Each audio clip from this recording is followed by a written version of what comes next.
Hello everyone today. In this video, I'm going to talk about something that is very interesting. What is it that no one tells you about the real progress that is possible in autism? As a parent of autistic children, my son is named Alexandre. He is 9 years old and he was diagnosed with autism at the age of 3. And after consulting with many specialists in different countries, neurologists, psychologists, psychoanalysts, the media, none of them were able to give me a concrete solution. A cost-effective solution, a solution with a transformative impact, which is, of course, what every parent is hoping for. Every time someone tells you he's autistic, there's nothing we can do, it's like a cold shower. I think you can relate to these words.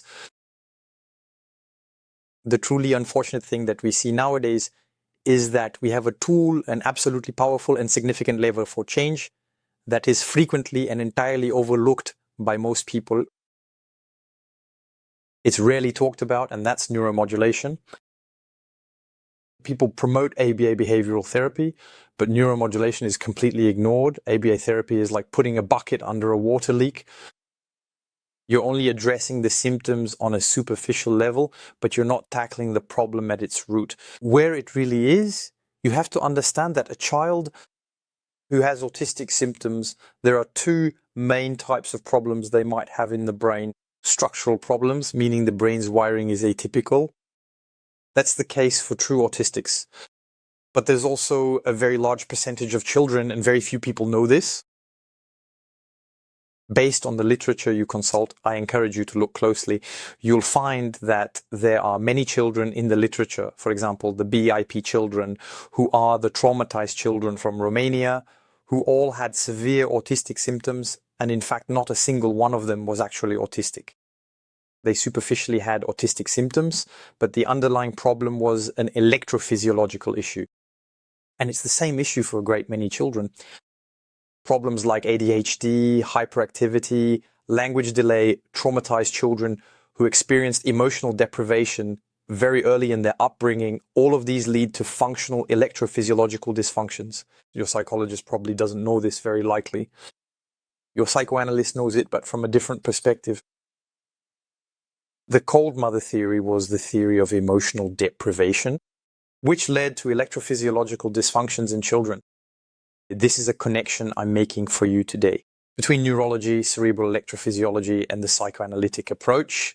You might see this as an oversimplification, but empirically it has been observed that children who experienced major emotional deprivation, like in the BIP, that is the children from Romanian orphanages under Ceausescu, had electrophysiological dysfunctions and severe autistic symptoms. There is literature on the subject, and I'll put it in the description of this video for you.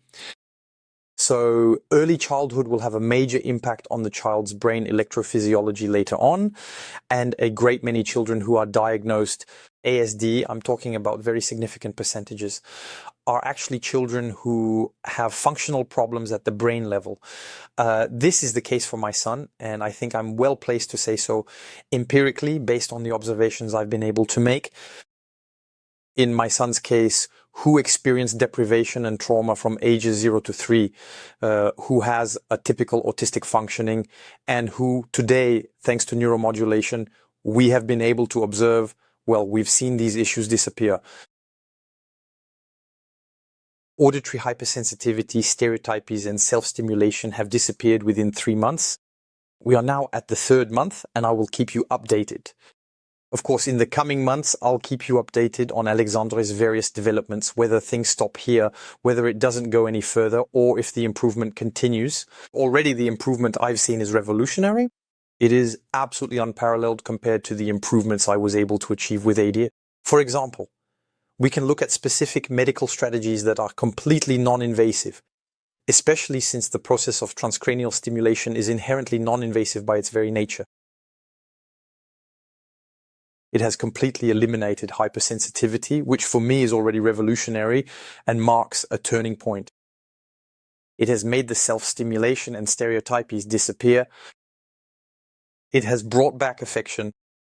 The child comes to see us every morning, gives hugs, and is much more social. It has significantly improved eye contact by about 50%. The child maintains eye contact for quite a long time. The improvement in eye contact over 3 months has completely changed. And fourth, cognitively, the child is functioning much better. And then sixth, the child sleeps much better. So these are the specific and noticeable clinical changes I observe from my unique perspective as a father, since I am with him every single day and night, that I see in my son. These have emerged following the implementation of neuromodulation. So what is dramatic and outrageous is that no one tells you this. Not even autism specialists don't mention it to you as a possibility. Not as a cure, but at least as a possibility for significant improvement, since that's what the literature tells us. Neuromodulation is not some kind of quack operation. Neuromodulation, there are 5,000 scientific articles on the subject. I encourage you to check PubMed. I encourage you to check Google Scholar to look up the literature. I've included some in the description of this video, but I encourage you to do your own research. There are breakthroughs thanks to neuromodulation, which according to the literature is carried out over short periods, very short periods. In my case, I go much further. And so I'm going to share with you the purpose of this channel, the progress of my son who is diagnosed and autistic thanks to neuromodulation. So you're advised to take medication, you're advised to do ABA, you're advised to do nothing, you're advised to accept it, but you're not advised about the most important thing, which is to explore, to see if neuromodulation can significantly improve your child. And given what's at stake, given the windows of plasticity that close over time, I would say it's almost a moral obligation to take advantage of these opportunities that science offers us today to greatly improve your child. And many people have been surprised, like myself, and I see it around me, people who have made breakthroughs thanks to neuromodulation. There you go. I hope this video will provide you with useful information on the subject. And I invite you to check out some other videos on the topic as well.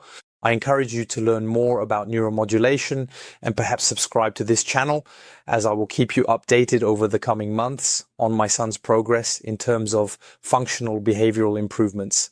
And of course, the goal is that you can benefit from it yourself with your own child. There you go. I wish you the best of luck in helping your autistic child improve.